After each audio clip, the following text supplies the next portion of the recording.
All right, let's set the scene. We're in early 7th century Mecca. This place is a bustling hub, right? It's all about commerce, tradition, and most importantly, tribal power. But something new is on the horizon, a message that's about to shake everything, and I mean everything, to its core. So, this really gets to the heart of what we're talking about today. How does an established power structure, the old guard, react when a totally revolutionary idea comes along? And believe me, this story from Mecca, it's not just some dusty old history lesson. It's a classic playbook for power, politics, and just plain human nature. Okay, so when this new message first met the old power structure, it wasn't a quiet, polite debate. No way. It was raw, it was immediate, and it happened right out in the open for everyone to see. Let's get into how it all kicked off. So, you've got this guy, Abdullah ibn Masud. He's fired up about this new message, and he decides he's going to be the first person, other than the Prophet himself, to recite the Quran out loud in public. Now, his friends, they begged him not to. They were like, Abdullah, you don't have a powerful tribe to back you up. And you have to understand, in Mecca, your tribe was your everything. It was your protection, your social security. Without it, you were a sitting duck. And sure enough, as he starts reciting, the leaders of the Quraysh, the ruling tribe, they gather around. The second they realize what he's reading, they just pounce on him. And with no powerful clan to step in and defend him, he's beaten, and beaten badly. That was their opening move, pure brute force against anyone who was vulnerable. But here's the thing, raw violence wasn't going to be enough to kill this idea. It was spreading. So the opposition realized they had to get smarter, more strategic. They needed to move beyond just street brawls and build a real organized campaign to shut this down. And you can see their strategy just escalate in these really clear stages. First, they tried mockery and disruption, just trying to laugh the whole thing off, make the believers feel foolish. When that didn't work, they moved on to stage 2, slander and disinformation. Then came psychological and economic pressure. And finally, when all else failed, it was back to targeted violence.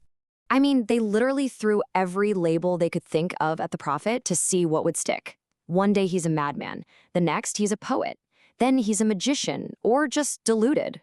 What's kind of funny is that the labels contradicted each other, right? But the goal was always the same. If you can discredit the messenger, you can kill the message. And this is where their strategy gets really, well, sophisticated in a way. They tailored their attacks based on who they were targeting. If you were a high-status individual, they couldn't just beat you up. So they used psychological warfare. They'd ask, are you really better than your forefathers?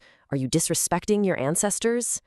But if you were one of the weak or unprotected, like we saw with Ibn Masud, then it was back to basics, direct physical violence. Okay, but this is where the story gets really fascinating.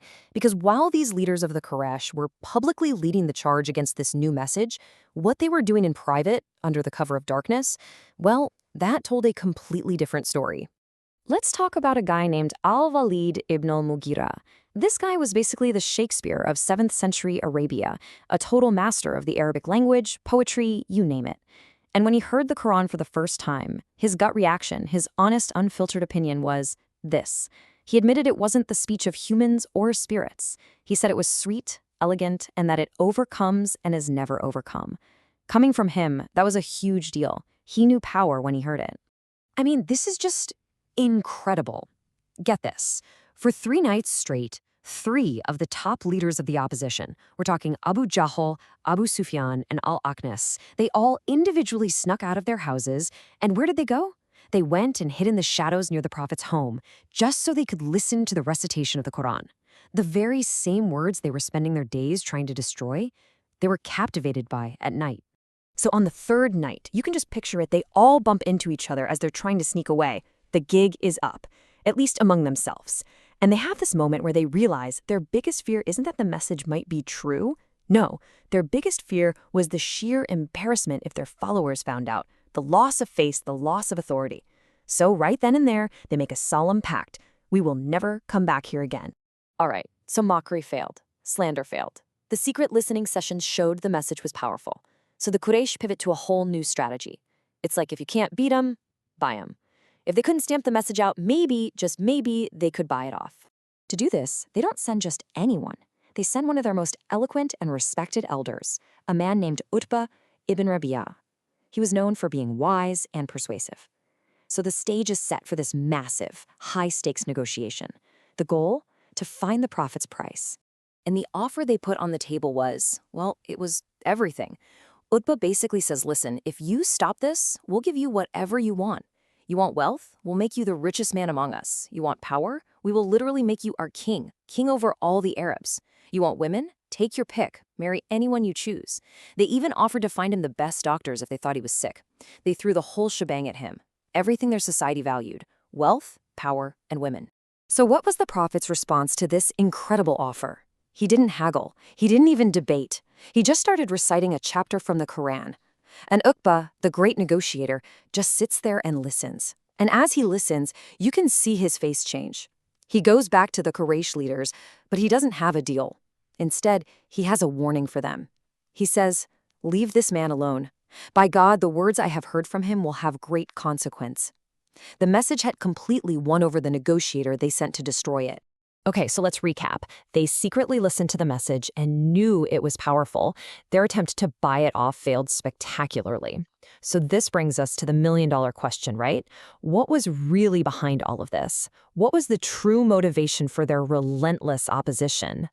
I mean, think about it. If you're privately captivated by something and your best attempts to publicly discredit it or buy it off have failed, why not just accept it? Well, the real answer, the smoking gun, comes from the mouth of one of the main antagonists himself. And there it is. In a shockingly honest moment, Abu Jahl just lays it all out. He says, "We and the tribe of the Prophet have always been in competition. They gave food, we gave food. Now they say we have a prophet from heaven. How can we ever compete with that? By God, we will never believe in him." It was never about religion or theology. It was tribal politics, pure and simple. His tribe and the prophet's tribe were rivals. For him, accepting a prophet from a rival clan wasn't a spiritual submission. It was a political surrender. So when you boil it all down, the core conflict wasn't a theological debate. It was a political struggle. Accepting this new message meant one thing to the Quraysh leadership: handing over social and political supremacy to a rival tribe. The real threat wasn't to their gods in the sky. It was to their own power, their pride, and their status right there on the ground. And you know, this story from over 1,400 years ago leaves us with a question that feels like it could have been ripped from today's headlines. When a new idea comes along and threatens the status quo, how often is the resistance really about principle? And how often is it just about protecting power? Something to think about.